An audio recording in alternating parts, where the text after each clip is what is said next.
for just about 2 minutes. Once the speaker makes his way to the chamber, the prayer is said and the chair is taken, then the business will, without further delay, commence. There is also a special motion. This motion is with regards to consideration of a nominee for appointment as the Director General of the Competition Authority. This is a motion that is moved by the Chairperson, Joint Parliamentary Committee on Vetting of a nominee for appointment as the Director General of the Competition Authority. And with this regards, the committee approved the appointment of Mr. David Kibet Kemei as the Director General of the Competition Authority. And the committee will be seeking to have the House also approve this same. If you're just joining us, is that the House is about to commence its business for this afternoon sitting. And members are making their way into the chambers. Once the House commences, then we will be able to follow up on the businesses that are to be transacted this afternoon.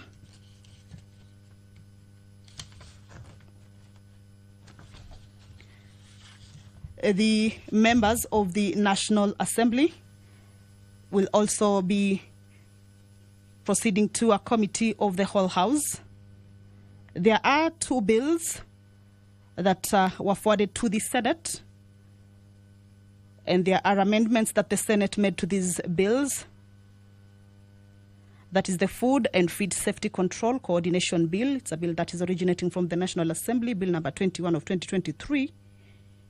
And it's a bill that is set to be considered at the Committee of the Whole House, of course, to consider the amendments that were made by the Senate, as well as the Statutory Instruments Amendments Bill, also originating from the National Assembly, but had been moved to the Senate for consideration. Remember, when a bill goes to the Senate, indicates that the bill concerns counties, and that the mandate of the Senate plays that role to look into the bill and propose any further amendments to the bill before it's brought back to the National Assembly for further consideration. Members of the National Assembly making their way into the chambers in their numbers. In a short while, we will be seeing the Speaker making his way also, or her way also, to the chamber for the business of this particular day or this afternoon to begin. The Ethics and Anti-Corruption Commission Amendment Bill, a bill moved jointly by the leader of the majority party and the leader of the minority party, a bill originating from the National Assembly, Bill number 11 of 2024. A bill that is at its second reading stage is also part of the business that members will be considering. This means that the debate will be starting. That is the Speaker of the National Assembly, Honorable Dr. Moses Wetangula, making his way into the chambers. That is the mess that is right ahead of him. He will be presiding over this afternoon sitting. Allow me to hand you over to this live broadcast that is brought to you by the Parliamentary Broadcasting Unit in partnership with Kenya Broadcasting Corporation. My name is Kamche Menza. Good afternoon. Waheshimiwa, tuombe. Ewe Mwenyezi Mungu, ambaye kwa hekima na wema wako umetoa nyadhifa za viongozi na mabunge kwa ustawi wa jamii na utawala wa haki wa wanadamu, tukusihi utazame kwa neema nyingi sisi watumishi wako ambao wameridhika kutuita ili tutekeleze shughuli muhimu za jamhuri yetu.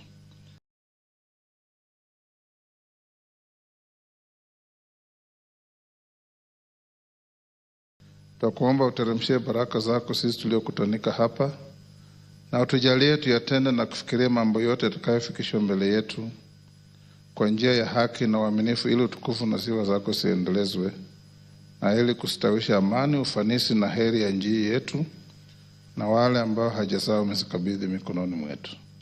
Amen.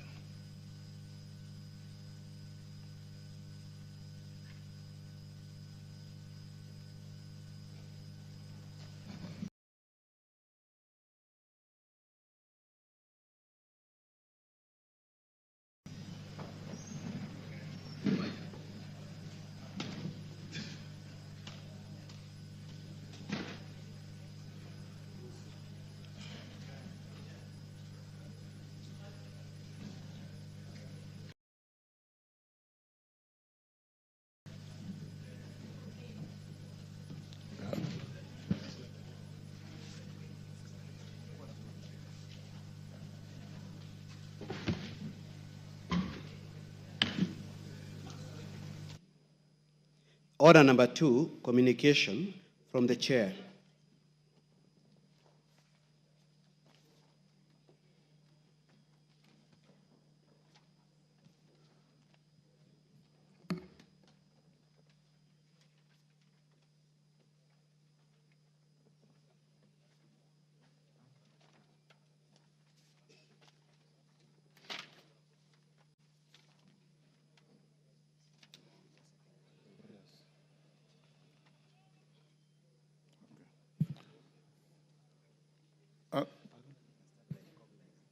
Honorable members, those on their feet, take your seats.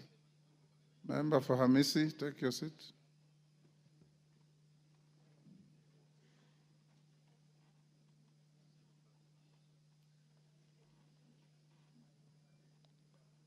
Take the nearest seats, honorable members.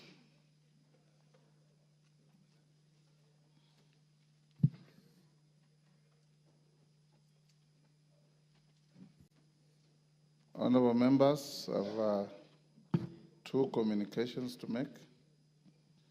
One is a recognition of a delegation from the Senate of Nigeria. Honorable members, I wish to introduce to you a delegation from the Senate of Nigeria who are seated in the Speaker's row. The delegation comprises members of the Committee on Constitutional and Electoral Review and Committee on Women Affairs. They are Senator Patrick Ndubweze, MP, leader of the delegation, Senator Kau Sumaila, MP, the Honorable Miriam Odinaka, MP, the Honorable Tajuddin Karim, MP. Honorable members, the delegation is accompanied by 4 parliamentary staff and 1 official from United Nations UN Women who are seated in the Speaker's gallery. The delegation is in the country to benchmark on strategic interparliamentary relations and to share experiences pertaining to parliamentary practices and to gain deeper insights into legislative processes as well as gender-responsive legal reforms.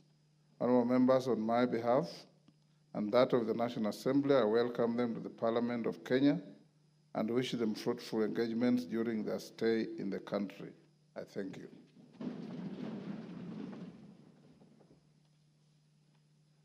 Members at the bar, take the nearest seats.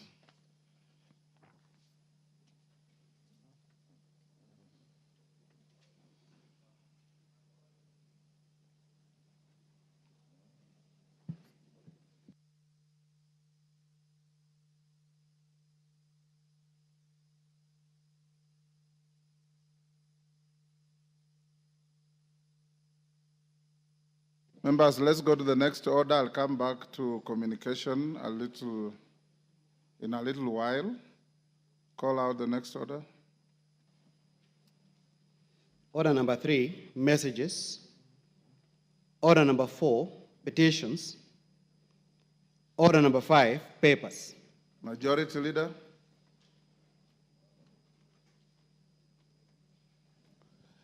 Honorable Speaker, thank you very much. Honorable Speaker, I beg to lay the following papers on the table of the House today, Tuesday, October 01, 2024.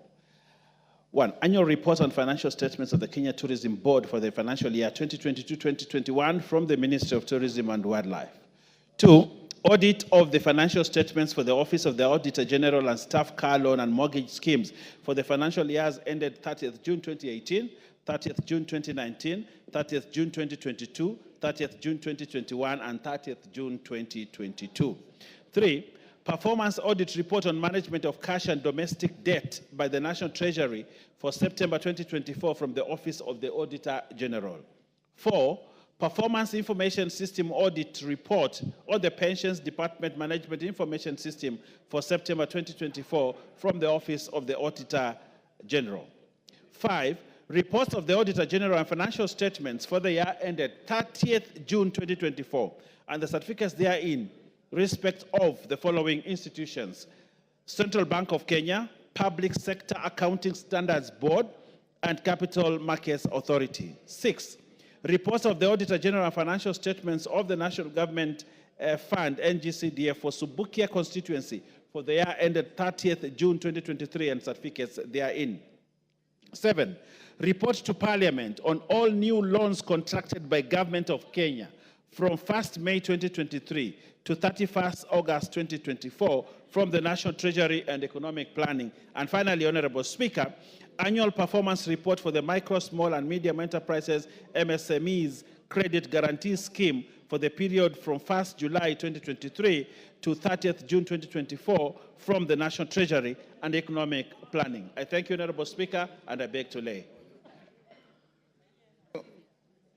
Leader of Delegation, the Honorable Gladys J. Boss, MGH, Deputy Speaker. You have a paper to lay? Go ahead. Apologies, give me a minute. They're bringing it from my office. Okay. Next order.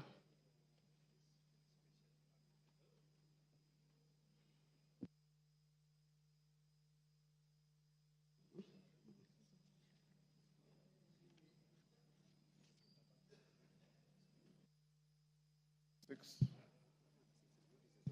Oh, okay. Yes. Okay.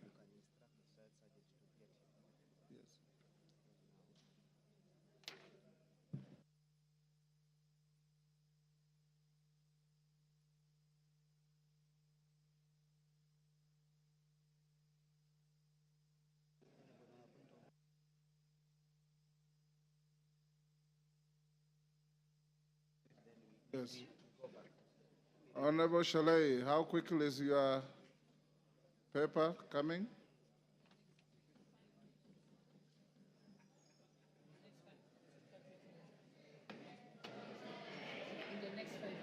Okay. Okay, go back to members on their feet, take your seats.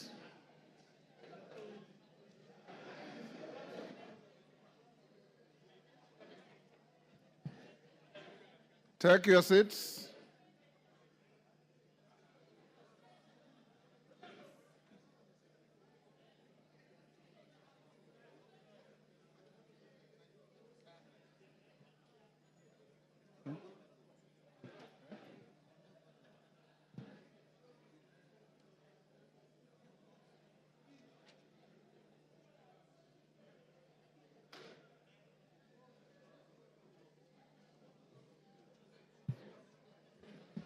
Order, honorable members. Done. Honorable members, I have a second communication to make. Honorable members have a communication on a notice of motion for proposed removal from office by impeachment of His Excellency Gachagua, EGH, as the Deputy President of the Republic of Kenya.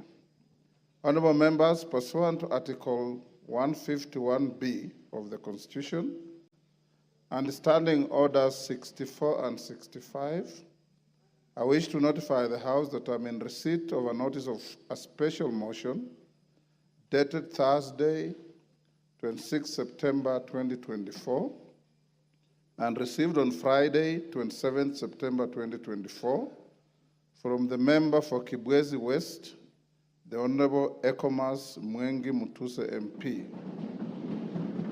The Honorable member seeks a resolution of the House for the removal from office by impeachment of His Excellency Rigathi Gachagua, EGH, as the Deputy President of the Republic of Kenya. Honorable members, at the bar, take the nearest seats.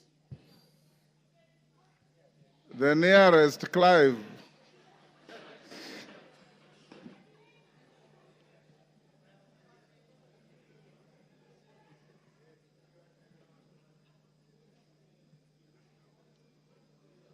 Yusuf, the nearest seat.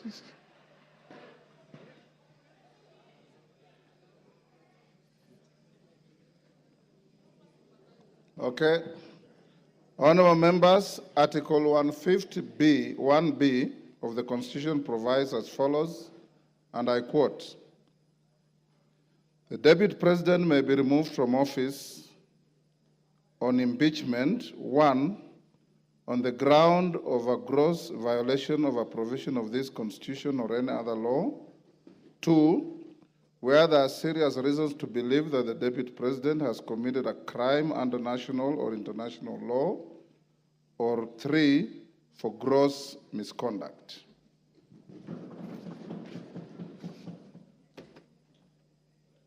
Honorable members, the notice of the special motion by the member for Kibwezi West seeks a resolution of the House for the removal from office by impeachment of our Deputy President on the grounds specified under Article 151B of the Constitution and sets out the particulars in respect of each ground.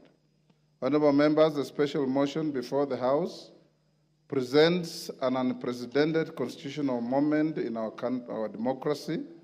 Without doubt, it summons this House to test for the first time under the 2010 Constitution the provisions of our Constitution relating to the removal from office by impeachment of the Deputy President.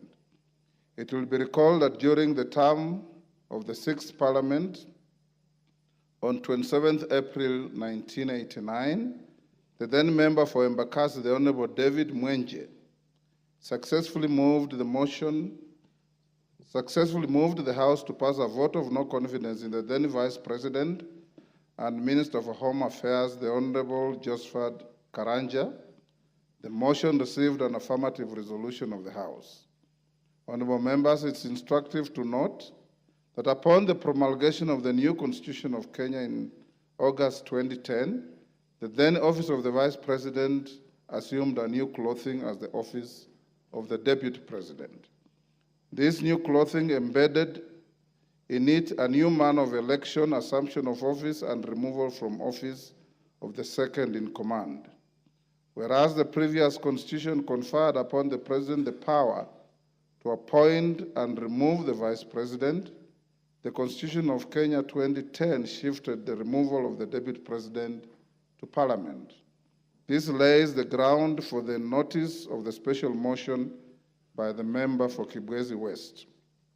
Honorable members, Standing Order 64.2 relating to removal by impeachment requires the Speaker to dispose of a special motion within 3 days of receipt of notice by a member. Standing Order 64.2 as read in the light of Articles 259, 5, and 6 of the Constitution gives the Speaker the deadline of today, Tuesday, 1st October 2024, to notify the House of receipt of the special motion and its admissibility or otherwise. Honorable members, having notified the House of the special motion, I'll now highlight the preliminary procedural and legal requirements relating to the processing a special motion for removal from office by impeachment of the Deputy President. Members at the bar, take the nearest seats.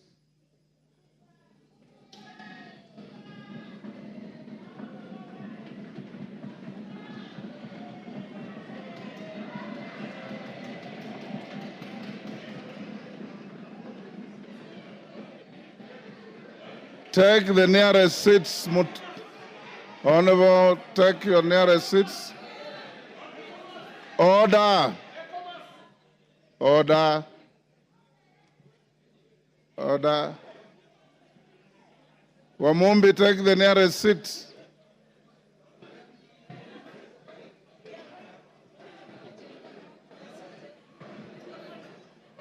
Order, honorable members. Order. Order. Honorable members, Article 152 of the Constitution, order. Article 152 of the Constitution provides that the provisions of Article 145 of the Constitution shall apply with the necessary modifications the removal from office by impeachment of the Deputy President. In particular, Article 145(1) of the Constitution provides that a member of the National Assembly supported by at least 1/3 of all the members may move a motion for impeachment of the President on the grounds of gross violation of a provision of the Constitution or any law where there are serious reasons for believing that the President has committed a crime under national or international law or for gross misconduct. Procedurally, Standing Order 64.1 provides that before giving notice of a motion under Article 150 of the Constitution, a member shall deliver to the clerk a copy of the proposed motion in writing, stating the grounds and particulars in terms of Article 145.1 of the Constitution upon which the proposed motion is made, signed by the member and signed in support by at least a third of all the members of the House. Further, Honorable Members, Standing Order 64.1a lays out the criteria for admissibility of grounds for removal from state office. For clarity, Standing Order 64.1a states, and I quote, "The grounds specified in a motion under this standing order shall be admissible if A, framed clearly to particularize and disclose a gross violation of the Constitution or other written law, where gross violation of the Constitution or other written law is indicated as a ground for the intended removal. B, stating with precision the provisions of the Constitution or other written law that are alleged to have been grossly violated, where gross violation of the Constitution or other written law is indicated as a ground for the intended removal. And C, accompanied by necessary evidence, including annexures or sworn testimonies in respect of the allegations. The foregoing procedural and legal requirements for the processing special motions are buttressed by precedents and jurisprudence in various speakers' rulings and court decisions. Honorable members, today I refrain from restating the jurisprudence and focus on determining the admissibility of the notice of the proposed special motion filed by the member for Kibwezi West. In determining the admissibility of the special motion, I'm required to examine its form, threshold, framing of the grounds, and attachment of the necessary evidence. Standing Order 64.1 provides for the criteria for determining whether the proposed motion meets the requirements of the Constitution and the standing orders as to form and the threshold. On form, it should, A, be in writing, B, state the grounds and particulars in terms of Articles 151B of the Constitution upon which the proposed motion is made, and C, be signed by the member, and D, be signed in support by at least 1/3 of all the members of the Assembly. Having examined the notice of the special motion by the member for Kibwezi West, I find that the special motion meets the requirements relating to form and threshold set out in the Articles 145.1 and 151B of the Constitution and Standing Order 64.1. I have also satisfied myself that the number of members who have appended their signatures in support of the special motion exceed the minimum threshold of 117 members in this House.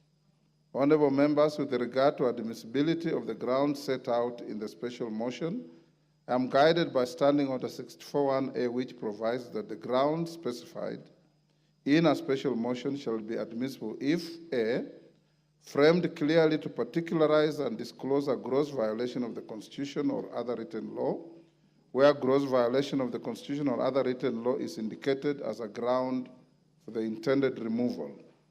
B, stating with precision the provisions of the Constitution or other written law that are alleged to have been grossly violated, where gross violation of the Constitution or other written law is indicated as a ground for the intended removal. And C, accompanied by necessary evidence, including annexures or sworn testimonies in respect of the allegations.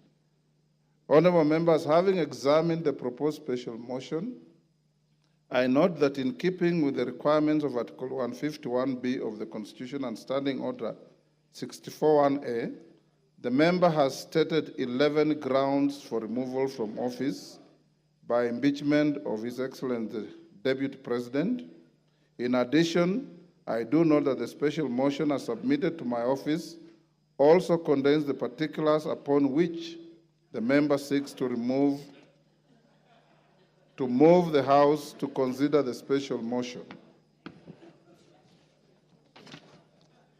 Honorable members, with respect to evidence, the member has attached documents including annexures and a sworn affidavit to substantiate the grounds stated in the special motion.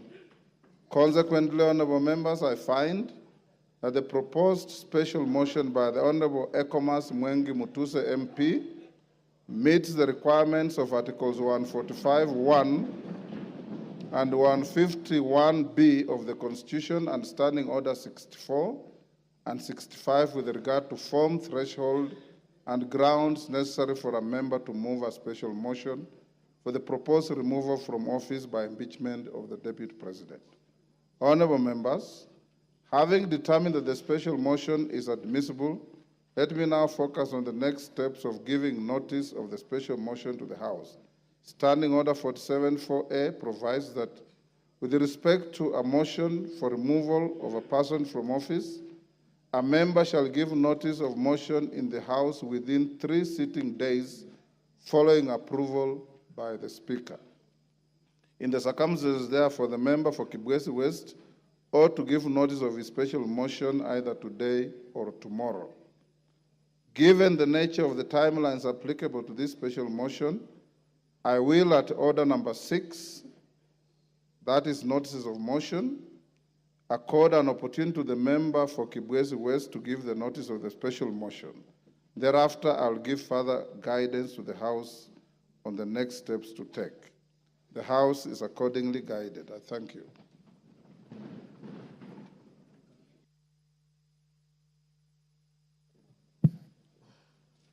Honorable Gladys Boss, are you ready? We'll go back to order number 5 for the Deputy Speaker. Honorable Speaker, I beg to lay the following paper on the table of the House today, Thursday, 26 September 2024.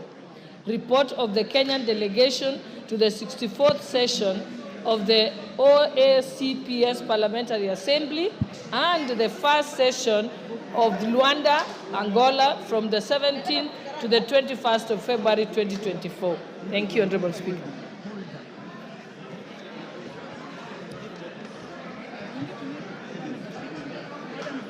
Honorable Speaker. Order. Order, honorable members. Order. Member for Budalangi. Order. Take your seats. Order. Member for Navajo, take your seats.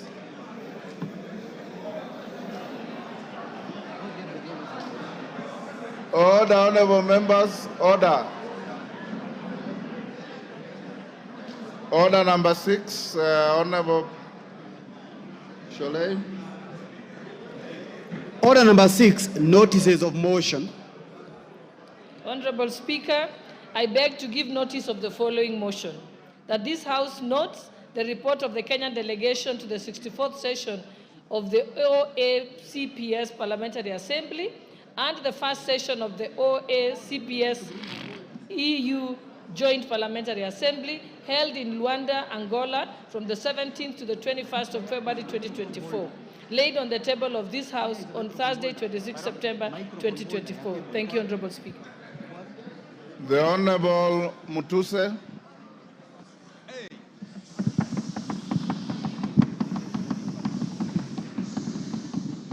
Honorable Mutuse, I'll allow you to speak from the dispatch box, and he will be heard in silence.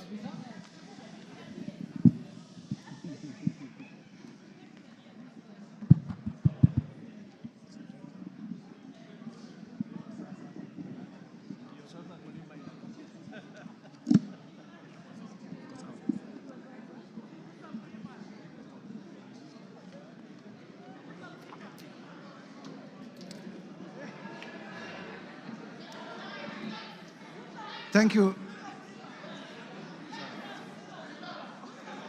Thank you, Mr. Speaker, for the opportunity to move this motion from this table.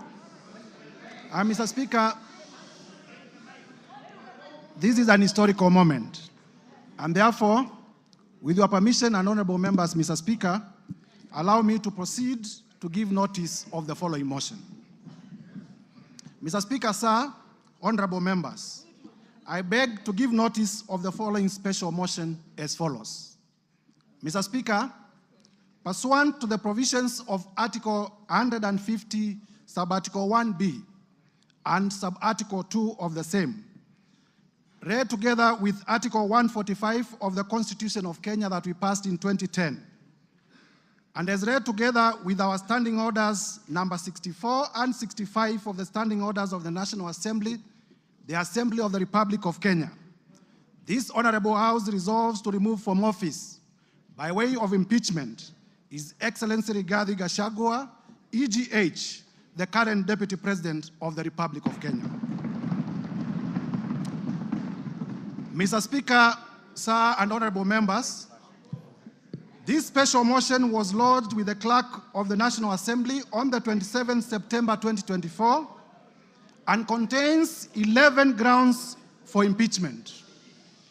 Mr. Speaker, in compliance with the law, as stated earlier, the grounds are concise, precise, are particularized in the motion, and this is a motion, and are supported by cogent, convincing, persuasive, evidentiary material in the nature of documents, affidavits, and electronic evidence. Mr. Speaker, I will also be presenting live witnesses, viva voce evidence, who will testify to corroborate the evidence that we have adduced in support of the grounds of impeachment.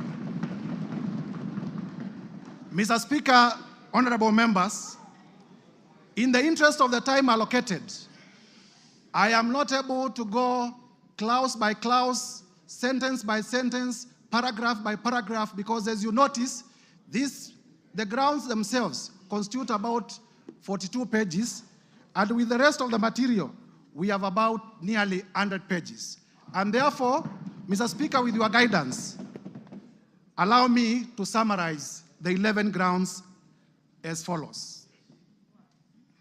Generally, Mr. Speaker, as members will realize, the particulars of these grounds are that His Excellency Rigathi Gachagua has engaged himself in acts of omission and commission that constitute offenses under our Constitution, offenses under international law, and offenses under our own statutes.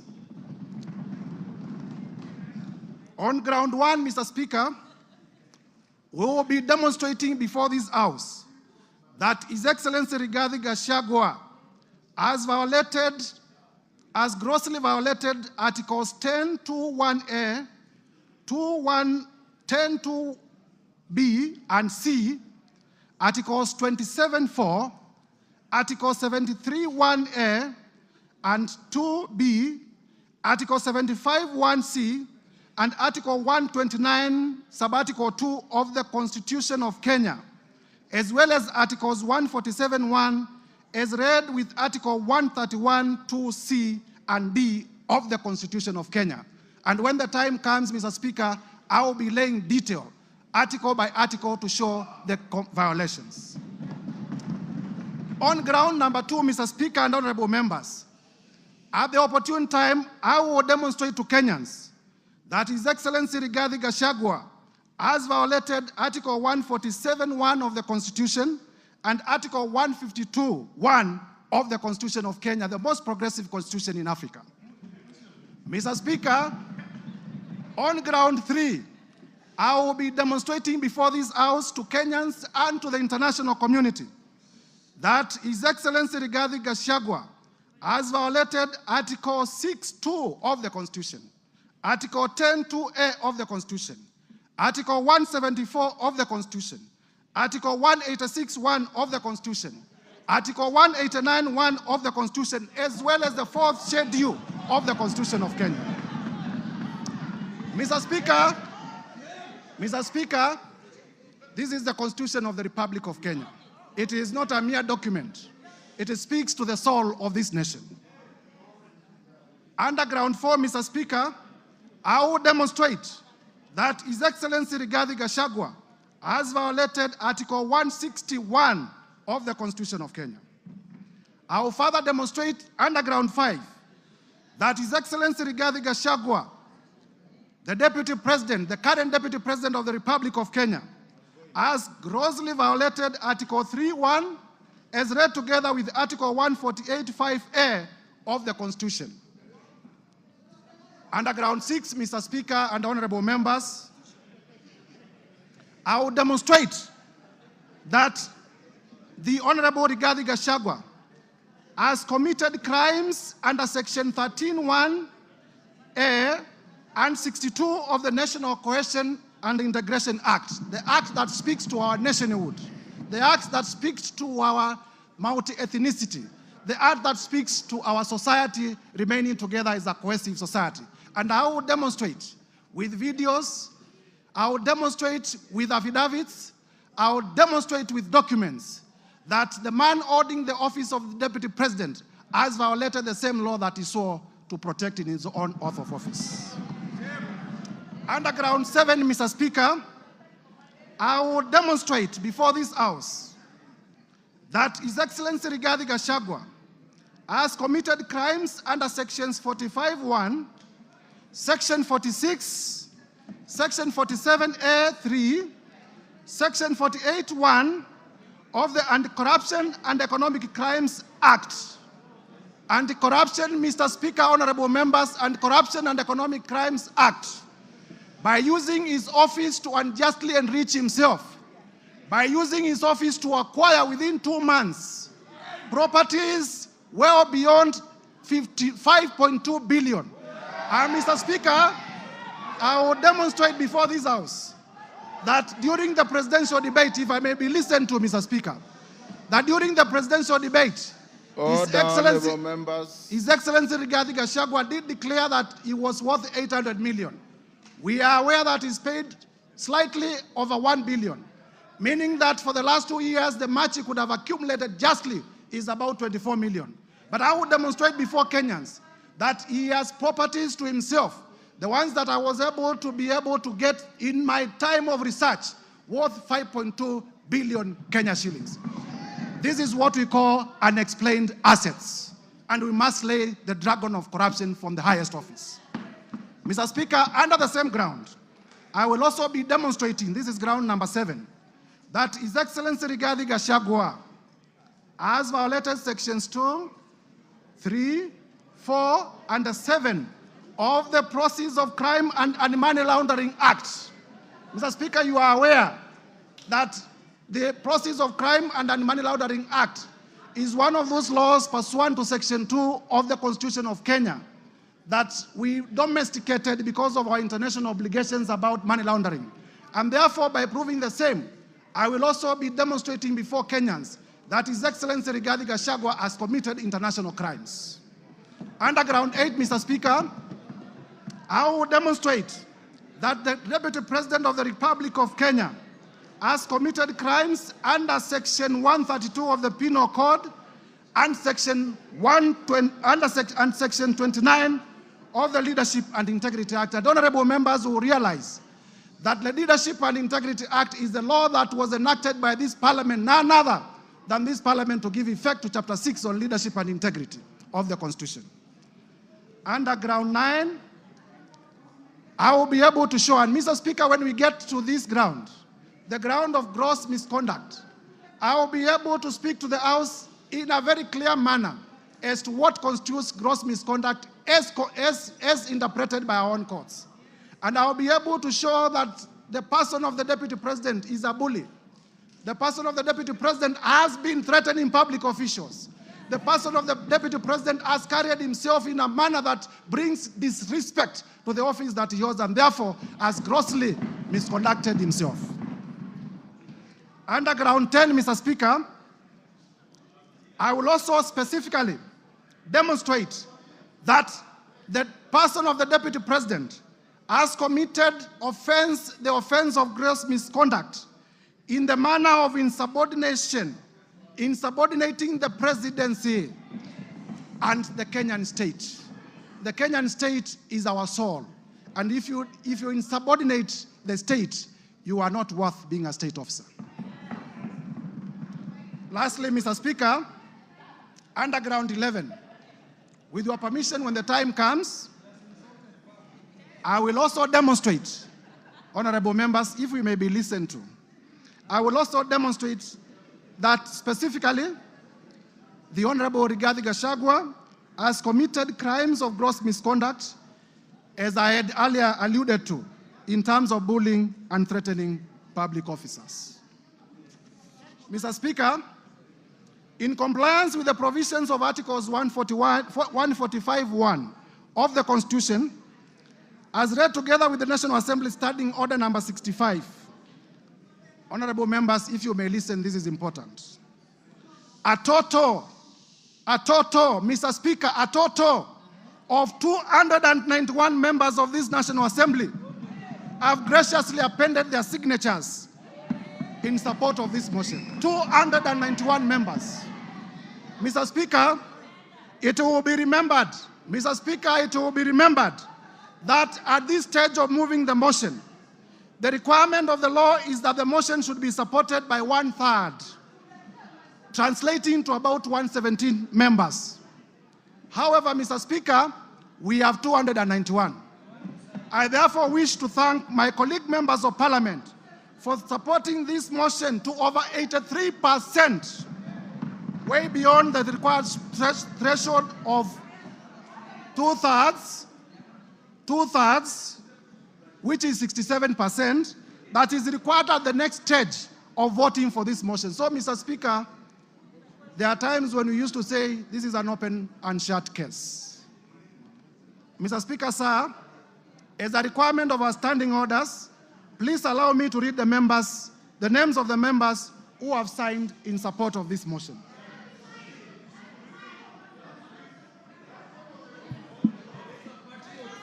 Order. Mr. Speaker, Go ahead. Mr. Speaker, for purposes of completeness of the record, the standing orders require that the mover of the motion does read all the names of the members who are in support of the motion for openness. And I therefore read the name of the patriots, borrowing from Senior Peter Kaluma. Mr. Speaker, I began with myself. The Honorable Ekomas Mwengi Mutuse, yours truly. The Honorable Owen Baya. The Honorable Japheth Nyakundi. Matthias Robi. Kimani Ishungwa. Member for Kikuyu and Majority Leader. Abdul Rahim Daoud. Patrick Munene Dwiga. Eric Wamombi, the member for Madeira. George Kariuki. Kili Daniel Karido. Dorothy Mudhoni Ikiara. Mwangi Kiunjuri. Boro Ambore. Elizabeth Kairemia. Edwin Mugo Gishoke. Rindikiri Mugambi. Jane Kagiri. Anne Murada. John Paul Murigi. Gikaria David. John Kirago. Mary Mainge. Alice Nganga. Wambugo Wainaina. Mashua Waidaka. Kuria Kimani. George Kitonga Murugara. Simon Nganga Kingara. John Kiaria Wainaina. Shadrach Mwiti. Honorable Joseph Wainaina, nominated. Betty Maina. Geoffrey Kiringa Waroko. Roko. Gigi Kagombe. Julius Taitumu. Duncan Maina Madenge. Kwenya Dhoko. John Juguna Wanjiko. John Kanyuithia Mutunga. Honorable Junet Mohamed, the leader of minority. Honorable Mohamed Abdikadir. Honorable Yakub Ado. Honorable Richard Ken Chonga, Honorable Ali Wario, Honorable Ruwaida Obo, Honorable Hamisi Chome Abdi, Abdi Kadir Mohamed, Zamzam Mohamed, Rashid Benzimba, Said Buya, Peter Shake, Peter Masara, Mishi Juma Mboko, Joyce Osogo Bensuda, Fatuma Masito, Mohamed Machele, Aduma Owor, Jerusha Momanyi, Honorable Dr. Professor Gogo Lilian, Millie Odhiambo, the one and only, Honorable Irene Mayaka, my sister, Honorable Dick Maungu, Honorable Joshua Oron, Honorable Walter Owino, Honorable Patrick Osero, Honorable Molfason Barongo, Mark Ogola Nyamita, Tom Ondege, Gisairo Ombane, Oku Kaunya, Rosa Mbuyu, Charles Were, Fatuma Mohamed, Paul Abuor, Badu Twalib, Dr. Charles Ochieng, Caleb Amisi Luyai, Elisha Odhiambo, Farah Alim, Elijah Memusi Kanchori, Kakuta Maimai Hamisi, Aden Daud Mohamed, Honorable Honorable Wanjala, Honorable Peter Orero, Honorable Martin Peters Owino, Honorable George Peter Kaluma, Honorable TJ Kajuang, Chiforomondo Mwangale, Honorable Donya Doris, Stephen Mogaka, Felix Odiwor, Geoffrey Odanga, Honorable Tim Wanyonyi, Honorable Christine Ombaka, Honorable Hussein Weitan, Honorable George Aladwa, Joseph Oyula, John Bwire, Omar Mwinyi, Catherine Omanyo, Danson Mwashako of Wiper Party, Innocent Mugabe, Charles Nguna, Mwingi West of Wiper Party, Honorable Elsie Muhanda, Honorable J.L. Sunguli of Kilgoris, Honorable Udgun Siad, Honorable Dr. John Ariko, Honorable Tindi Mwale, Otiende Amolo Senior Counsel. Mr. Speaker, the House takes notice that Honorable Otiende Amolo is one of the makers of the Constitution that we are implementing. Honorable Christopher Aseka, Honorable Paul Ekwon Nabuin, Honorable Nicholas Gikor of Turkana East, Honorable Yusuf Mohamed, Honorable Abdgadir Hussein Mohamed, James Koyo, Sarah Paulata Korere, Honorable Umker Arun Mohamed, Honorable John Nikal. James. Yes, my sincere apologies. For the correctness of the record, this is Honorable Dr. Professor James Nikal, the member for Seme. Honorable Daniel Manduku, Honorable Mohamed Ado, Honorable Wario Guyo, Honorable Paul Katana, Maurice Kakai Bissau, Emmanuel Wangwe, Bernard Shinyali, my friend Nabi Nabwera, Patrick Makau Kingola of the Wiper Party, Mavoko constituency, and Commissioner of the Public Parliamentary Service Commission, very able, voted by members of this House. I thank you in a special way, my senior brother. Honorable Shabil Hamed, Honorable Aden Kainan, Honorable Dr. Aden Kainan. Honorable Fatuma Jeho. Honorable Amina Munyazi Laura. Honorable Gertrude Mbeyo. Honorable Adipo Akwome. Mr. Speaker, if you allow me, I can have a sip of my water. Go ahead.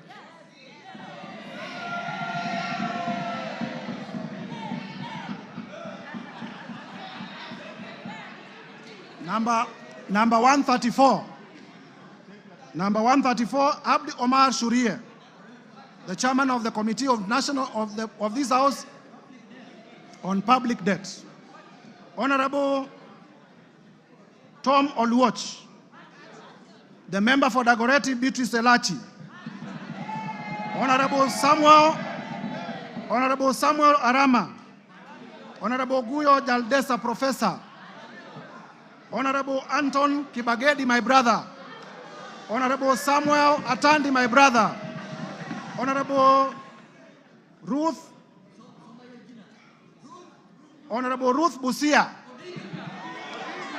Honorable Ruth Odinga Busia, the women rep for Kisumu County. Honorable Eve Obara. Honorable Johnson Manya Naika of Mumias East. Kipyegon Joanna. Omboko Milemba. Marwa Maisori. Moses Kirima. Lydia Aiga Mizigi. Adan Aji Yusuf. Mumina Bonaya. Charles Gimose. Mohamed Tubi. Zahir Janda. Clemens Lawyer. Zuleka Hulbal Arun. Lekumontare Jackson, member for Samburu East. Anton Kenga Mpe, ukimwona Mpe. Bashir Abdullahi. Didmas Barasa. Malulu Injendi. Geoffrey Mulanya. Frederick Ikana. Mr. Speaker, for completeness of the record, there are names that I have cancelled and I have signed against the cancellation. Honorable Titus Amala, Joseph Dena, Honorable Kivai Kagesi, Honorable Vincent Musyoka, aka Kawaya, member for Mwala, Honorable Fabian Muli, Honorable Caleb Mule, Honorable Joshua Mwalio, Honorable Dr. Recho Nyamai Kaki, Honorable Nimrod Mbai, aka KPLC, Honorable Dido Raso, Honorable Lekuton of Laisamis, Honorable Chief Whip Silvanos Osoro, Honorable Abdisarat K. Ali, Honorable Abdul Haro, Honorable Mary Emase, Irene Joki, Nebat Muriuki, George Gachagua, Stephen Karani, Gidhua wa Masukuru, Rahabu Mukami Washira, Joroge Wainaina, Elijah Njoroge Kururia, Epuyu Nanok Daniel, Mudhoni Marubu Monica, Kenneth Tungulu, Mudhama Stanley, Joseph Emanthe Namur, Faith Gitau, Cecilia Asieni Ngitit, Pamela Njoki Njeru,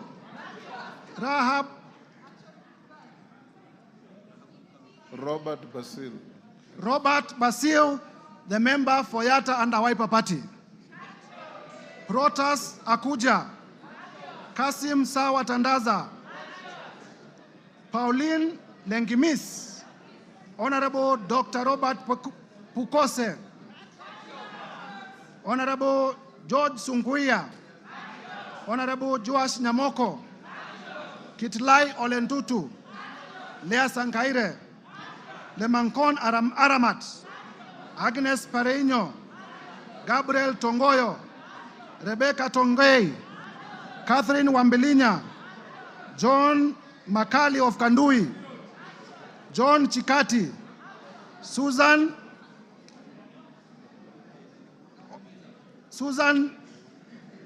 of Tharaka Nithi, the women rep for Tharaka Nithi County. Mburu Kahangara, Geoffrey Wandeto, Ronald Karauri, Jackson Koech,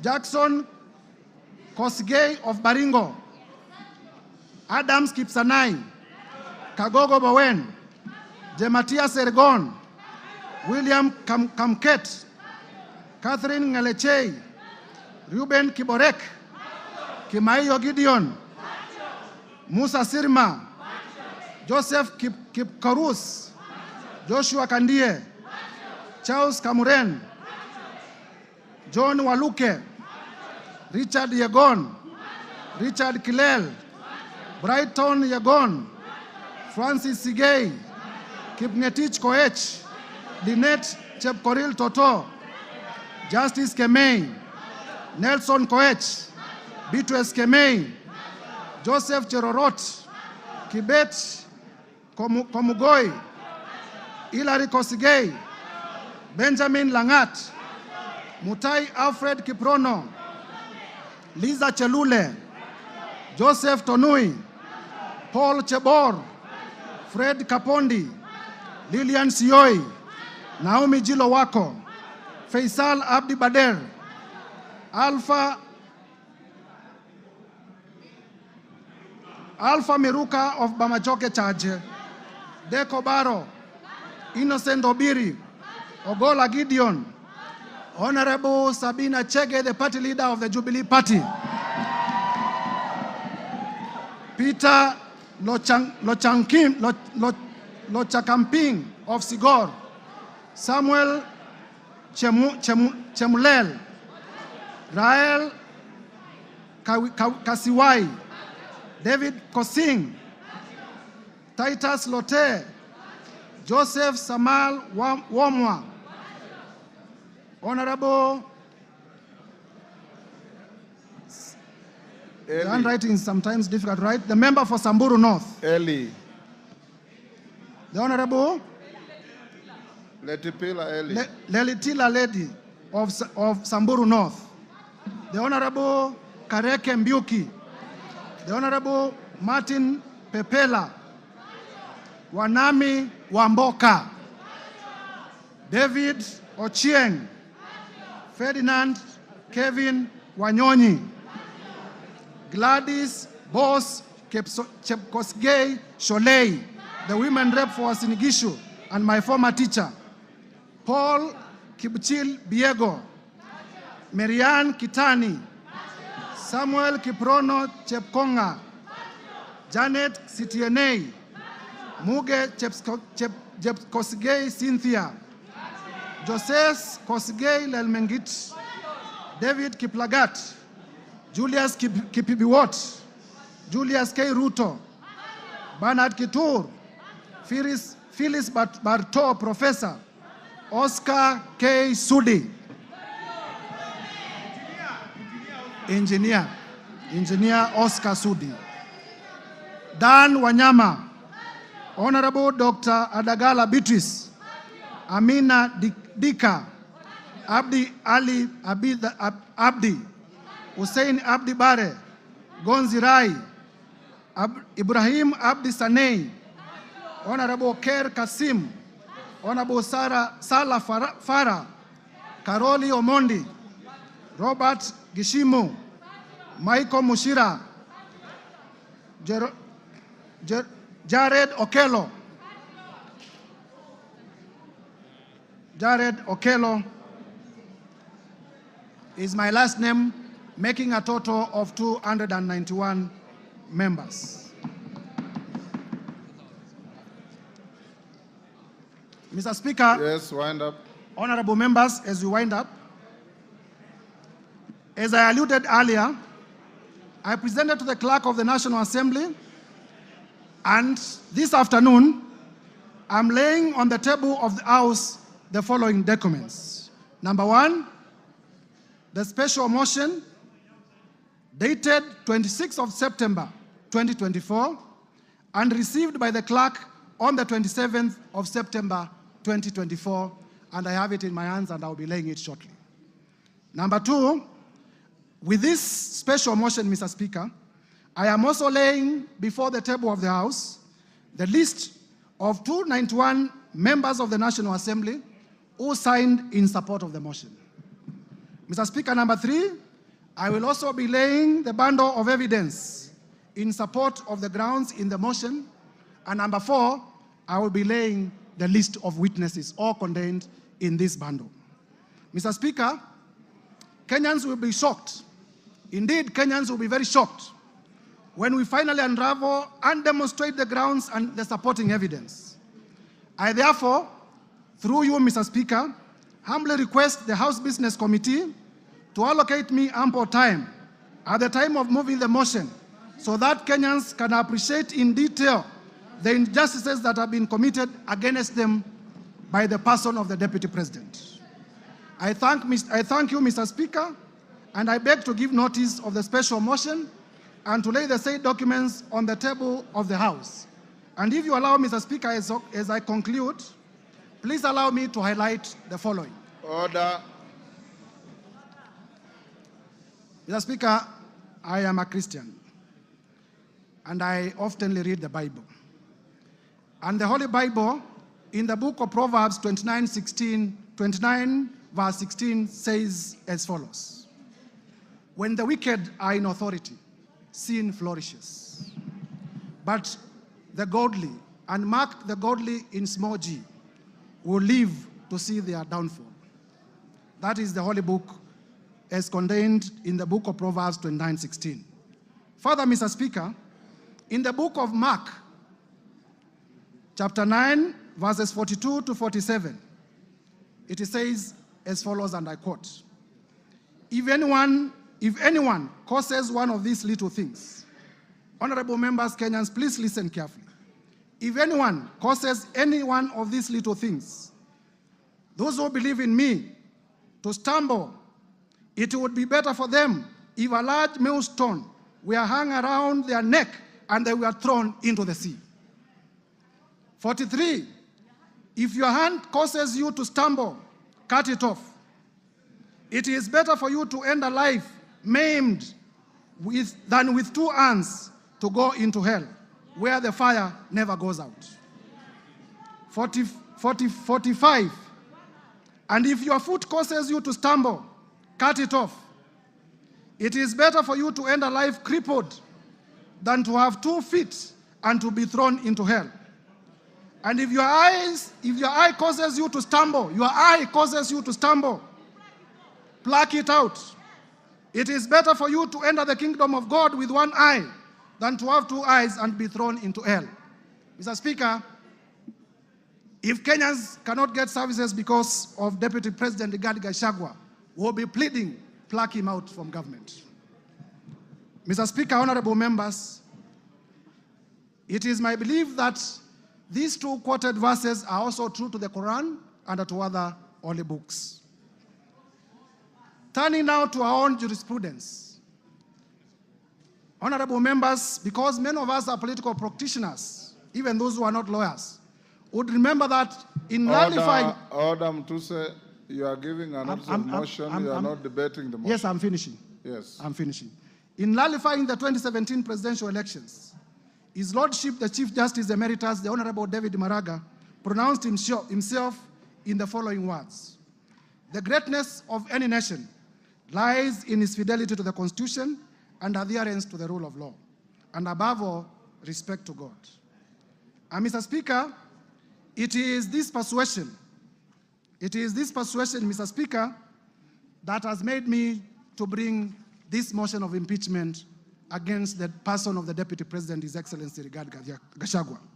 For the record, and Kenyans, listen, I have no grudge, I have no malice, I have no ill will, I have no personal vendetta against His Excellency Rigathi Gachagua. I am just doing my duty as a citizen of the Republic of Kenya and executing my mandate as a member of this House as mandated under the Constitution. to bring this motion. I will therefore, Mr. Speaker, with your permission, lay the documents before the House and beg to give notice of the motion. I thank you, Mr. Speaker. Hand over the documents to the clerk.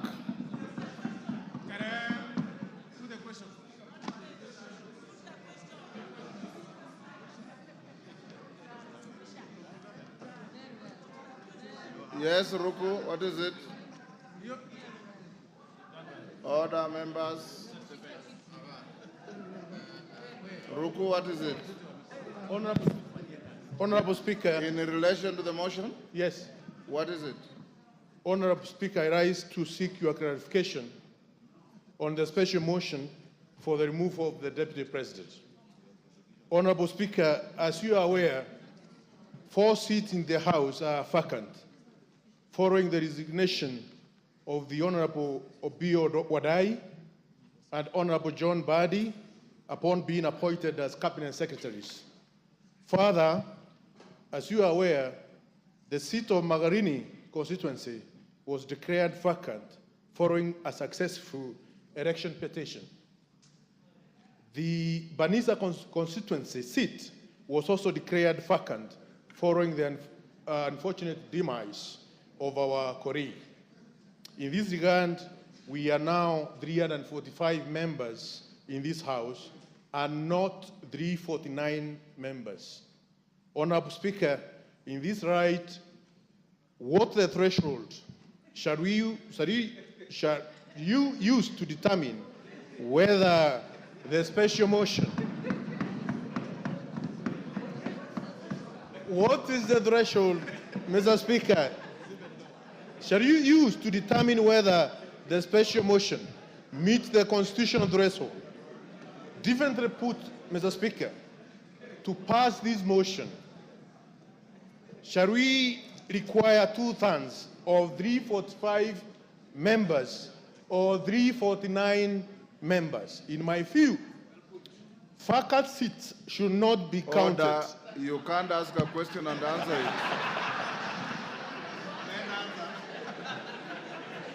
You cannot ask the question and answer it. Honorable Speaker, let me prosecute. I'm trying to prosecute my point of order. In my view, vacant seat should not be counted in determining the voting threshold. Further, I wish to seek your clarification on whether our proceedings are varied in the right of the 4 vacant seats. Thank you, Honorable Speaker. Thank you. You've made your point. Bashir?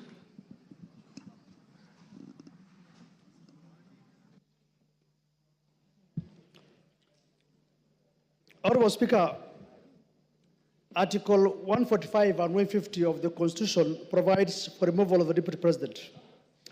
Our standing order goes to great length on the same to explain the procedure for removal of the Deputy President, as stipulated under Standing Orders 64 and 65. Honorable Speaker, what is clear from reading of Articles 145 and 150 of the Constitution is that the role of this House is just to pass the resolution as to whether the Deputy President shall be impeached or not. It is the exclusive role of the Senate to conduct the trial process. Simply put, we are the initiators and the Senate will be the trial house. Honorable Speaker, consequently, I seek your guidance on whether it is necessary to invite the Deputy President to this House in terms of the right to be heard, noting we have nothing to do with the real process. In my view, the Deputy President shall be required to appear before the Senate, but nevertheless, I seek your indulgence on this matter. Thank you, Honorable Speaker.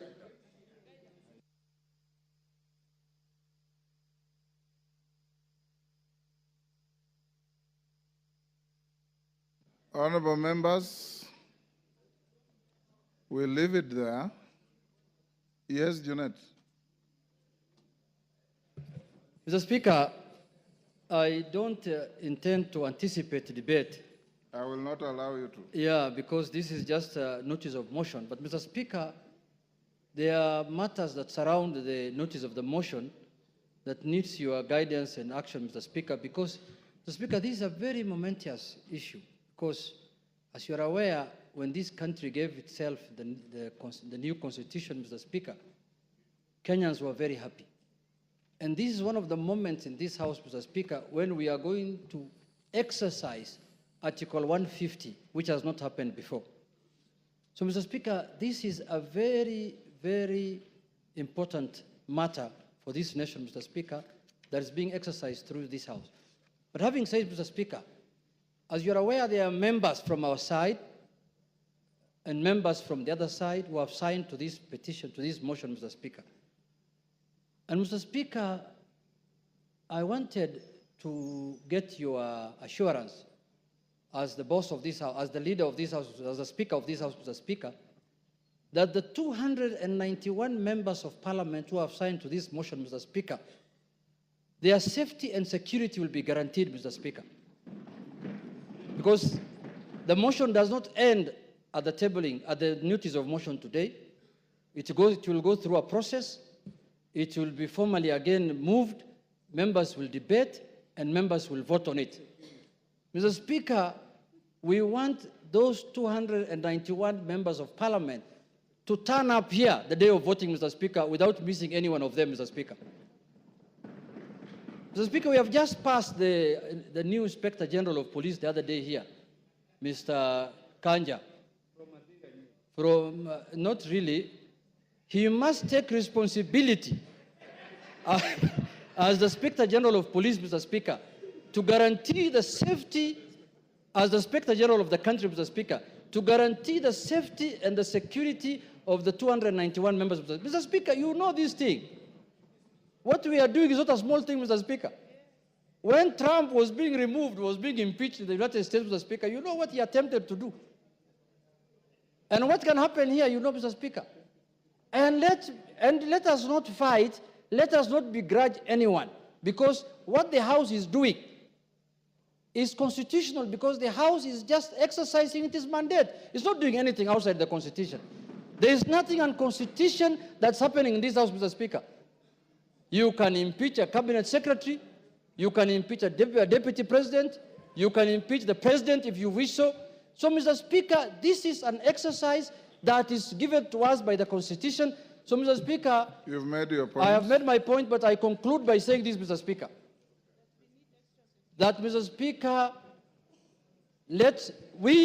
when we were elected, Mr. Speaker, as members of Parliament, we became the staff of the Parliamentary Service Commission. Each member here, Mr. Speaker, their employer, they are employees of the Parliamentary Service Commission, which you are the chairman, Mr. Speaker. So, Mr. Speaker, I have spoken on behalf of the members because when they were signing, that is what they told me, Mr. Speaker, as the minority leader. They told me, we are in support of this thing, we are really ready to move, but we want things done legally and procedurally and within the Constitution, inside Parliament and outside Parliament. Thank you, Mr. Speaker. Thank you.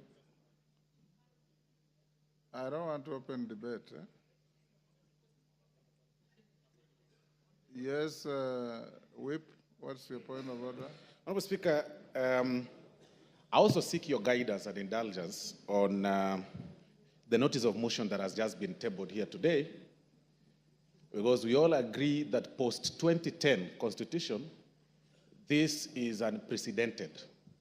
In as much as it happened years back, this is very new, post-2010 Constitution, and we will need a bit of some guidance. Ordinarily, Honourable Speaker, any motion that is brought before this House and that is of public interest goes through the entire process, including public participation, Honourable Speaker. I need to seek your guidance and indulgence on the place for public participation as far as this notice of motion is concerned. Because looking at the jurisprudence that has been made by the courts and the lower legislative arm, which is the county assemblies, on the impeachments of the governors and deputy governors, Honourable Speaker, you'll realize and notice that many impeached governors or their deputies challenge their impeachment based on the process of public participation. Honorable Speaker, this is unprecedented, and of course it's my view that to replicate the same, to what happens on the impeachment of governors and deputy governors, and they invoke the element of public participation across the country. You've made your point. Thank you, sir.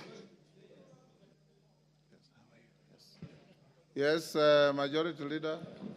Before you, Majority Leader, Farah has been raising his hand. I'll give you 1 minute, Farah. Mr. Speaker, I also join the other colleagues in this, but I've just one very important, most important in this country to raise. Not only do we have to protect the lives of 291 members of parliament who have appended their signature there, we must also protect the system. The IG must protect our president to the hilt. Because you know the kind of a constitution we have. Any reckless thug can decide to change the course of history if, God forbid, anything were to happen to our president. You get my point? And there are people who we have been so worried lately, I get the feeling that they can even have the capacity to plan something like that. Let us make sure this information goes out. Our president must be protected to the hilt until this motion is over. Because if, God forbid, anything were to happen, then we have something much bigger to worry about. Thank you. And those guys are... You're the last on that. Thank you, Honorable Speaker. Mine, Honorable Speaker, if you will indulge me, I'll add something on security. But before that is on Standing Order 85, Honorable Speaker.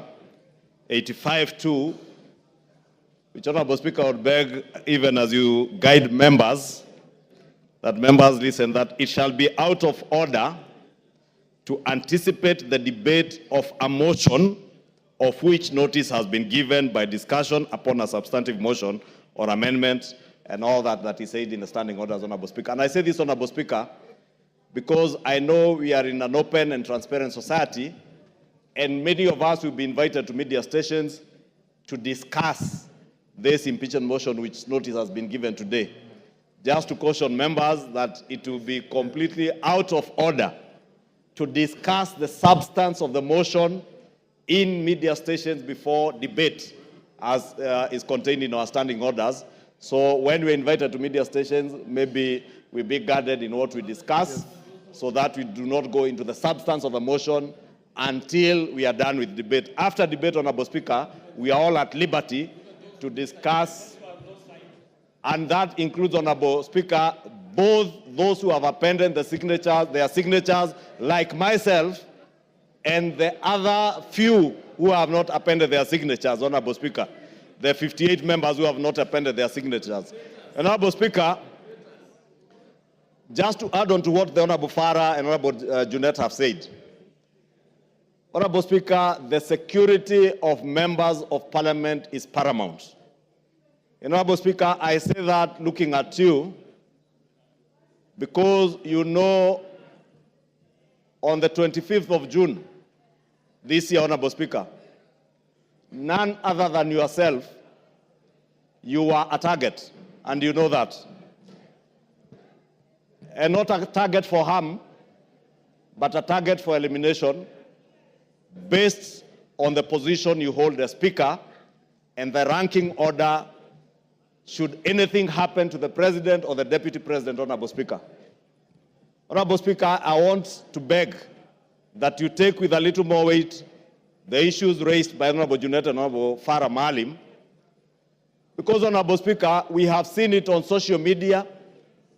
We have been told by certain quarters that before March of 2025, they say bendera itapepea mlingoti nusu. Honorable Speaker, these are weighty issues. And I hear what the Honorable Farah Maalim is saying on the security of the President, and we have no business to advise the Inspector General and the Director of the National Intelligence Service on what to do. But for members of this House, all the 349 of them, Honorable Speaker, you must direct the Inspector General of Police, who was approved by this House less than a month ago, to ensure that when this House is sitting within the precincts of Parliament, and even outside and including committees of this House sitting, Honorable Speaker, members are secured. Thank you. And even in their homes, Honorable Speaker, they are secured. Because, Honorable Speaker, I say this, being privy to the information that I was privy to and you are privy to on the 25th of June, and knowing, Honorable Speaker, that as Honorable Junetta has said, we are not dealing with an ordinary matter, we are not dealing with an ordinary man, we are dealing with a black man with a very black heart. Thank you, Honorable Speaker. Order, honorable members. Order. Order, members on their feet. Order, Deputy Speaker. Take your seat. Take your seats, those who are... Honorable members, those points raised, I'll address them later in the day. I want to direct members of the House Business Committee to retreat to room 9 so that we can have House Business Committee to address, among other things, the process of disposing of this motion in the shortest time possible so that we don't maintain anxiety unnecessarily, and the issues that you have raised about public participation and others. So after the House Business Committee, the Speaker will come back to the House at about 5 and give you direction on what we shall do from here going forward. So I'll now direct the Deputy Speaker to come and take the seat so that members of the House Business Committee, Junetta and your team, Ichungo, your team, all troop to room 9 for a meeting immediately. I've closed that chapter, Mshomba. You didn't raise your hand when I was giving people. That chapter is closed. I'm sorry I didn't see you. Yes. Pardon?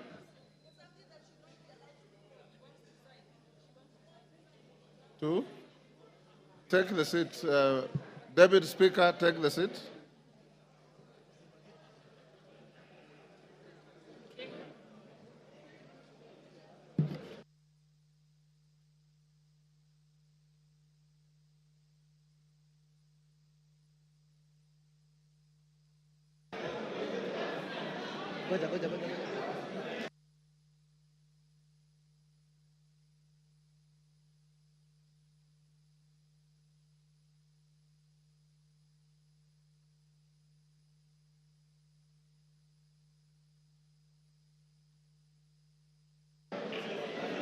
Next order.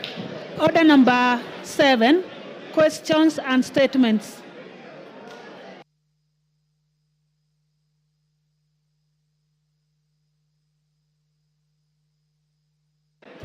Honorable members, order. The Honorable Member for Funyula. You have a statement, Honorable Member for Funyula. Honorable Thank you, Honorable Speaker.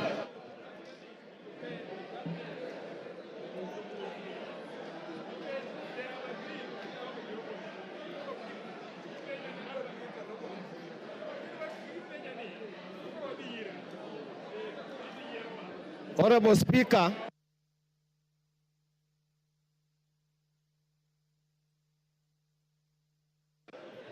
Order, honorable members.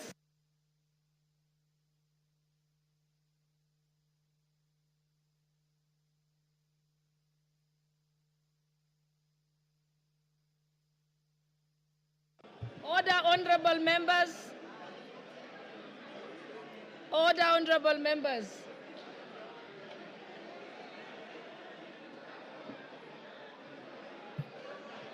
Order, honorable members.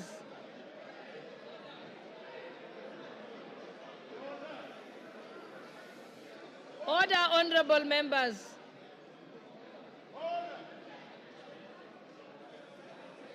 Order, honorable members. Okay, I think we can proceed. Honorable Member for Funyula, let's allow Dr. Pukose to make his statement, then you go next. Honorable Pukose, Chairperson of the Health Committee. Honorable members, please. Thank you, Madam Speaker. Thank you, Madam Speaker. I wish to make a statement on the shift from NHIF to SHIF rollout of the universal health coverage. Honorable Speaker, the Ministry of Health and Social Health Authority is today rolling out the Social Health Authority healthcare services and benefits under the three funds. That is the Primary Healthcare Fund, Social Health Insurance Fund, and the Emergency Chronic and Critical Illness Fund established under the Social Health Insurance Act number 16 of 2023 that was enacted by this House almost a year ago.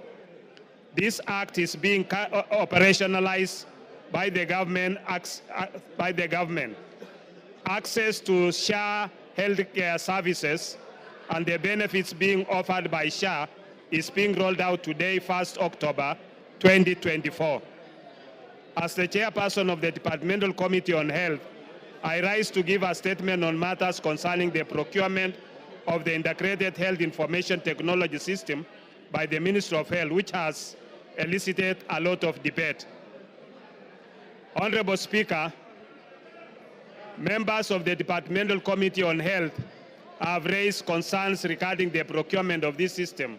In response to these concerns, the Ministry of Health was invited to clarify the procurement process and to provide evidence of compliance with the Public Procurement and Asset Disposal Act, CAP 412C.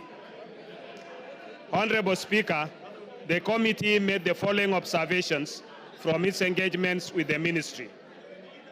One, the Ministry of Health, through the State Department for Medical Services, undertook the procurement of Integrated Health Information Technology System as part of the implementation of universal health care in the country. The ministry submitted that the primary aim of this integrated system is to address the existing challenges in the healthcare sector, including issues of interoperability, data quality, accessibility, and affordability. The Ministry of Health is aligned with the Kenya Health Sector Strategic and Investment Plan, the Kenya Health Data Collaborative, and the Kenya Digital Economy Blueprint, all under the guidance of Section 105 of the Health Act, CAP 241. Honorable Speaker, the system procurement involves a contract valued at Kenya shillings 104,808,136,478, set to be executed over a 12-year period. The Ministry of Health has partnered with MS Safaricom PLC as a strategic partner with the procurement conducted under the specially permitted procurement procedure. The procurement covers the development and implementation of integrated health information technology system, including digital healthcare platforms. The tender is structured in two major cost components. Initial investment by the strategic partners of Kenya shillings 34,003,483,013 over 2 years, and infrastructure support and maintenance of Kenya shillings 70,804,653,465 over 10 years.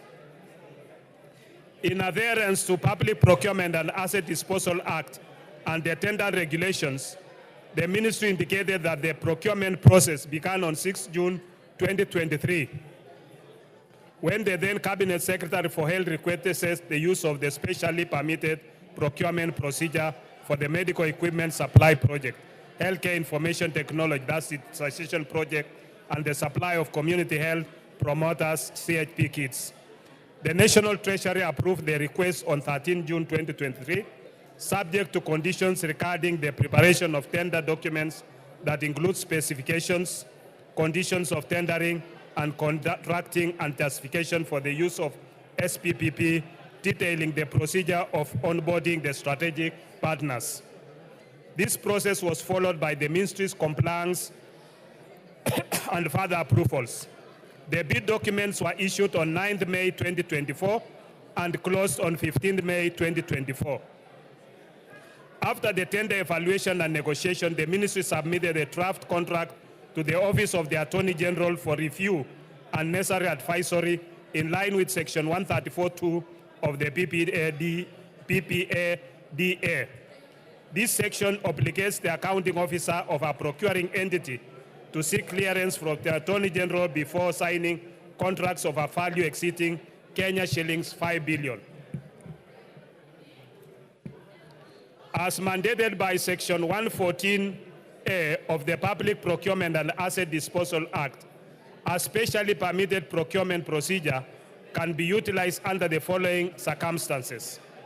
1, a procuring entity may use a procurement procedure specially permitted by the National Treasury. The National Treasury may allow the use of specially permitted procedures, A, where exceptional requirements make it impossible, impractical, or uneconomical to comply with the Act and the regulations. B, where the market conditions or behavior do not allow the effective application of the Act and regulations made under the Act. C, for specialized or particular requirements which are regulated or governed by harmonized international standards or practices. D, where strategic partnership sourcing is applied, and E, where credit finances procurement is applied, or F, in such other circumstances as may be prescribed. Honorable Speaker, the Ministry members, please be quiet. Honorable members, and I think the chairperson is saying something that's very important about the new social health insurance fund that is very important to our constituents. So let's pay attention. The Minister of Health invited Mesa Safaricom PLC to submit a proposal using the provisions of Section 114A, D and E of the Public Procurement and Asset Disposal Act. Mesa Safaricom PLC submitted a technical proposal and a financial proposal as a consortium with Convergence Network Solution Limited and Apiero Limited. With Safaricom PLC. Hold on. Honorable members, those who want to have little kamkunjis, if you could kindly go to the lounge so that we can listen to this very important report. With Safaricom PLC being the lead bidder in the consortium. Safaricom PLC roles in the consortium involves overseeing the entire project, ensuring that all consortium partners adhere to the contract's terms and deliver their respective components as per the agreed scope. Safaricom PLC was approached as a strategic partner owing to its strong capacity to manage and coordinate the project effectively. Safaricom PLC is the largest telecommunications company in Kenya and one of the most advanced in East Africa. Safaricom has a major technological advantages, particularly its extensive 5G network, which currently reaches 77% of the Kenyan population. In addition, Safaricom's network covers over 99% of the country, providing connectivity in remote areas. These factors made Safaricom the most suitable partner for a large-scale project that requires robust and reliable digital infrastructure. Honorable Speaker, Convergence Network Solutions Limited, founded in Canada, is a leading digital transformation IT company with its headquarters in Nairobi. It established operations in Kenya in 2014 when it was incorporated on 2nd April 2014. From its profile, Convergence Network Solutions Limited has a presence across East Africa in 7 countries, including Rwanda, Zambia, and Uganda. Convergence Network Solutions Limited specializes in cyber recovery solutions, identity security management, analytics, and data modeling, IoT, enterprise system integration, integrated physical security, and enterprise collaboration and customer engagement. Apiero Limited, on the other hand, is a private company limited by shares and which has incorporated in Abu Dhabi global market on 11 July 2023, with its business activities being computer programming activities, treasury financial systems, and applications development, call centers activities, regulation of the activities of providing health care, education, cultural services, and other social services, excluding social security, market research, and public opinion polling, computer consultancy, and computer facilities management activities, data processing, hosting, and related activities. Apero Limited is owned by Sirius Holding, which has over 25 subsidiaries and presence in over 28 countries. The latter is an international holding company, the largest UAE holding company with over USD 250 billion market capitalization and 479 subsidiaries across 9 industries. Honorable Speaker, I wish to inform this House that the system being procured is not just a social health authority system, but a national integrated information technology system for the entire health sector, a digital superhighway. The system, therefore, this digital superhighway is therefore not solely managing social health insurance, but provides for the various components aimed at delivering a comprehensive and integrated healthcare system for the country.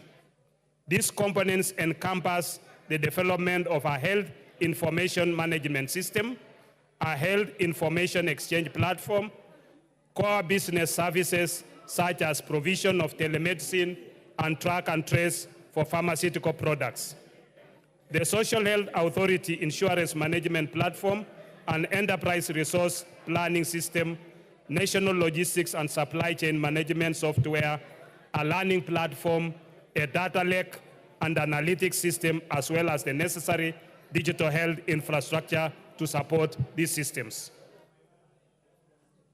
The Ministry of Health averred to the committee that it secured the necessary approvals from the Cabinet Secretary for the National Treasury and the Attorney General for the use of the specially permitted procurement procedure, with main justification for the procurement of the system being the obligation set out in Section 105 of the Health Act, Cap 241 of 2017. This section provides for the establishment and maintenance of a comprehensive and integrated health information system by the Ministry of Health. The Ministry of Health also clarified that due diligence on the contract had been conducted by Kaplan and Stratton advocates and not Danton, Hamilton, Harrison, and Matthews as widely reported on social media.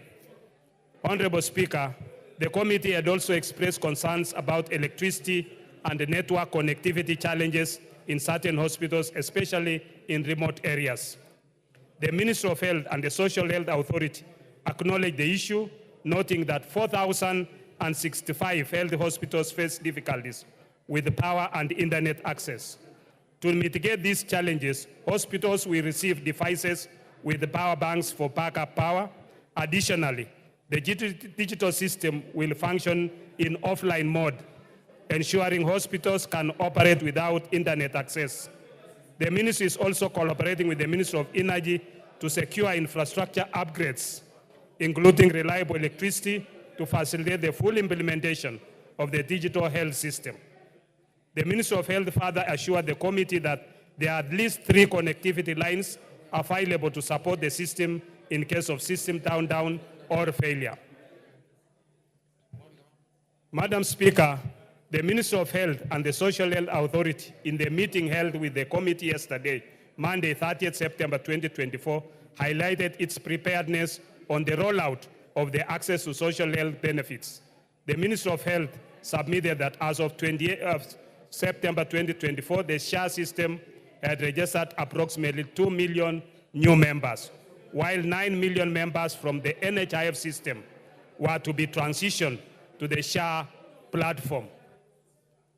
Honorable Speaker, in conclusion, the integrated health information technology system, if implemented by the Ministry of Health in the manner that the latter explained to the committee, would contribute significantly to the digitization and modernization of Kenya's healthcare system, ensuring accessible, affordable, and high-quality care for all Kenyans, as envisioned in the Kenya Health Policy 2014 to 2030 and the Kenya Universal Health Coverage Policy 2020 to 2030. Thank you, Honorable Speaker. I submit. Thank you. Next now. You have a point of order? Okay. Thank you, Honorable Speaker. We just want to interrogate the statement. I have a few concerns, Honorable Speaker. One, I think as a National Assembly, we should sit back and understand what is going on. I'm seated with some members of that committee, Madam Speaker, and they are expressing dissatisfaction on what's going on. Madam Speaker, few fundamental issues about such a thing. I don't understand how such a program can go on without public participation. This is a house of rules. We enact laws. We are supposed to follow the laws. Two, Madam Speaker, the greatest systems, most sophisticated, KRA, name them, I've never heard of a system that cost 1 or 4 billion. A system, Madam Speaker. I'm told the system, the platform that NHIF ran on, they only needed 700 million to upgrade. But a whooping 104 billion. Madam Speaker, you must also understand that these people did single sourcing. The government went for single sourcing for such an amount of money. We cannot allow this to go on in this country. We are saying, take a step back, go and listen to what Kenyans are saying. We cannot take all the important infrastructure of this government in one foreigner called Adani. We cannot. We cannot give him the airport. We cannot give him Ketraco. We cannot give him our health system. It's going to collapse. Lastly, Madam Speaker, I have read and interrogated this statement very well. The benefits that NHIF was giving were superior than the benefits this system is going to give, Madam Speaker. I want to beseech this National Assembly that when the country is headed in a wrong direction, we must say no. Let's step back and listen. This thing is a bad thing. It is causing damage to our country. We will not have a country at the end of the day. Mr. Chairman, sit back, go and follow processes.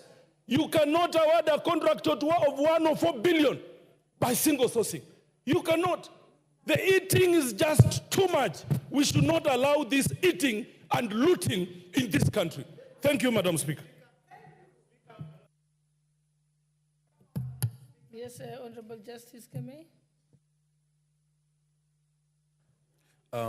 Thank you, Madam Speaker. Make it brief so that the chairperson will be able to respond. I'll be very brief, Madam Speaker. And mine is not related to the statement that has been given by the chairman of the Health Committee. But, Madam Speaker, I thought I'm only letting you, I'm entertaining any comments on what the chairperson has said. What do you want to talk about? Sorry, Chair.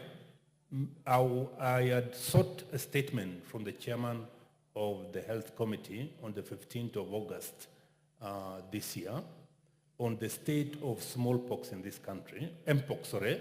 Okay, I think there's no relevance to what we are discussing now, so you'll have to ask that at another time. Okay. Yes, Honorable Member for Funyula, then I'll come to you, Beatrice Elachi. Honorable Speaker, I'll make it very brief. Honorable Speaker, I'm shocked beyond belief. I'm shocked that a member of parliament can come and stand here and justify the massive rip-off. 104 billion, Honorable Speaker, just to run a system. Honorable Speaker, to be honest, Chairman, we beseech you. You are a Kenyan. Be mindful of the people of Kenya. 104 billion going to the hands of insiders of this government is a rip-off. We cannot afford to steal from Kenya to this extent, Honorable Speaker. How heartless can you be? Just go back, Honorable Chair. Single sourcing, 104 billion. Where on earth? Just go, reflect, think about it, involve your committee members, and surely tell yourself, this, you are a Catholic like me. You are a Christian. You cannot afford to steal when you have no remorse. Thank you, Honorable Speaker. Honorable Elachi. Thank you, Madam Speaker. Mine is just to ask Chair to guide us, because we have many people with chronic diseases who have been using NHIF. We have now changed from today into shift. And they need to understand that if I go, because when you say star 147, everybody was trying and nobody was able even to enter into this system. For me, what is a bit sad is that you can imagine somebody who was going for dialysis does not know what to do when they arrive in hospital. How I wish the Ministry of Health can put in a public notice saying, if I have an NHIF and I've been going through chronic diseases, dialysis or whatever, I arrive in hospital with my NHIF, you put me in the system, you give me this shift card or whatever it is, it will help us. But lastly, if we want to be really people who look in humanity in eyes, I am hoping that that system never costed us 104 billion when the president is struggling with a Eurobond, which again we did the worst mistake at that time. That Eurobond costed us 16% on a dollar, when that time Egypt was getting the same Eurobond with 3%. Let us not go back to those things that happened 2013, 2014, and we are back here. It will be as wrong, as evil, as it has never happened. Thank you, Madam Speaker. Yes, Honorable Kibagendi, and then I'll come to you, Honorable Nyikan. Madam Speaker, I sit in the Health Committee, and I have raised concerns about a bulk of what fellow members have raised here this afternoon. One of my concerns, of course, was about the cost of this particular system, given that some of the most sophisticated systems that we have in this country are KRA, Safaricom, M-Pesa, and a few others that cost less than 10 billion Kenya shillings. I'm wondering why we should genuinely spend 104 billion shillings on a system that those who created the NHIF system were willing to upgrade for less than $1 billion shillings. 104 billion shillings is adequate to take care of primary school children. For 10 years, it's 9 billion per year. They would have lunch in school. Secondly, Madam Speaker, why this system should offer an inferior benefit, yet members now pay more. Imagine, Madam Speaker, they are saying in a family, you can only benefit, only one individual can benefit to go for diabetes tests per year, one person, and it's only 4,000 shillings. Only one person can benefit on matters to do with dental, and it's about 2,000 shillings. Only one member in a family can benefit with optical medical care. It is absurd given what we had in NHIF. If indeed NHIF had issues, our focus should have been to review the claims management department. And today, Madam Speaker, I would like to bring to your attention that even in this social health authority, there is a scheme to outsource the core mandate of this particular authority, which is the claims management department. And that will be a loss of funds that would have been used to support poor Kenyans. Madam Speaker, this is something that I've been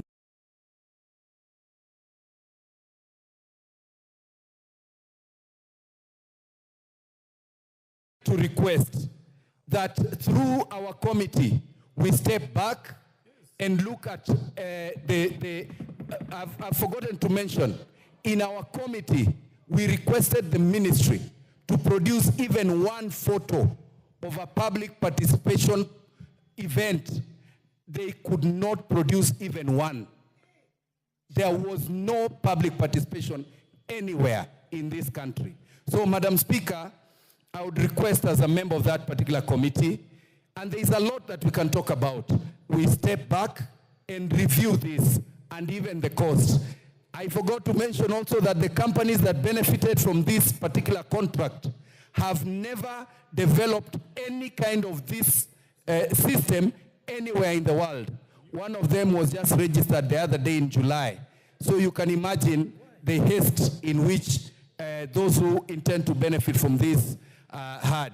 Thank you, Madam Speaker. I think we just have one more voice, and then we can end this, and I'll allow the... Okay. All right, I'll go to Honorable Deputy Leader of Majority, and then I'll... Oh, yes, sorry. Sorry, I'm sorry, Honorable Oren, yes. Honorable Nikal was next, then I'll come to you. Thank you, Chair. I'm a member of the Health Committee, and I'll stand here and say the statement our Chair has read does not reflect the position of the members of that committee. Statement number one, and I say it with courage. Two, let me finish. What's your point of order?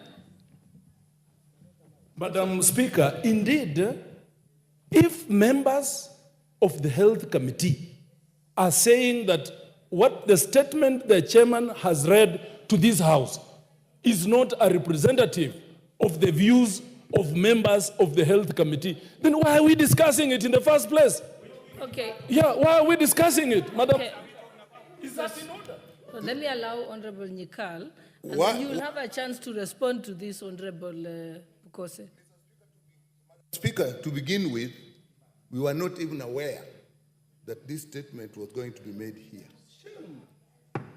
And when there are three issues here, one is the issue, the integrated health information system, the purchase of which is costing 104 billion. That's one issue. Issue number two is the transition process that Honorable Elachi was talking about. Issue number three is the issue of the outsourcing of claims. Let me talk about the issue of the integrated system. The information we got from the ministry as far as the procurement process was concerned, they followed the law as they interpreted it, but we were not satisfied. And these are the issues we raised, and we said we should get more information on. One, we could not ascertain whether the cabinet was actually aware of this. The procurement starts with the ministry, and you do not see any information behind that is linking with the cabinet. And at one time, the PS was saying the cabinet can be informed, given for information when you are purchasing at 104 billion. We didn't agree with that. Two, we were not satisfied that enough effort was made to get other institutions or other partners that would provide this at a lesser cost, even compete. It was not clear to us how Safaricom got the request for proposal and is the only one that got the request proposal. Why not others? And we said we will need that information later. Madam Speaker, it was not clear to us whether due diligence was done on the partners in the consortium where Safaricom was the lead, particularly Apiero, because there had been a lot of information about Apiero. That we did not get, and we actually at the end of the meeting said we are either going to get that or we'll do it ourselves. The ministry did not give us enough information on that due diligence. Madam Speaker, It was not clear to us how this money is going to be paid. When we asked the PS said it is the users. And Madam Speaker, this system is huge. It will even involve the private health institutions. It will even involve the regulatory authorities all the regulatory authorities and the health sector. It will even involve the health facilities in the counties. And it was not clear how these users will actually pay for it. And we were informed that they are going to do a cash flow assimilation of how this will be paid. And we had not reached that level as yet. With that, Madam Speaker, we were not satisfied and we are surprised that our chair is reading this in this House. When it comes to transition, we were sure that the people were not given enough information, because what Honorable Lachi was asking was, if you have NHIF and we are transiting to SHA, will you get treatment? We were told, yes, when you go there, you will get treatment. But that information is not with the people. So we said, what is it that is being launched? You can launch the beginning of a process, but you cannot say you have shifted and people therefore will not get that service. So we were not satisfied. On outsourcing, on claims, that was one of the biggest issues we raised during the discussion on this law here. We asked and they said, for the time being, SHA will do it itself. And we are not sure whether that is so, because the law provided that May. We were concerned about the May. Those who are here may remember. So, Madam Speaker, this, in the view of the committee, we have not reached a conclusion about this. So with that, Madam Speaker, I say it does not represent the view of members of the committee. Okay, let me give Honorable Makali the point of order. I will come to you so that you can respond. Just note them down. Thank you very much, Honorable Speaker. Honorable Speaker, Honorable Yikal is a ranking member in this House and a serious expert in matters health. He has made statements here, which I think, because this is a House of Records, he says the chair of this committee have submitted a report in this House which does not reflect the views of the committee members. Would I be in order, Honorable Chair, to demand that the chair of the committee tables in this House the minutes of the committee and a list of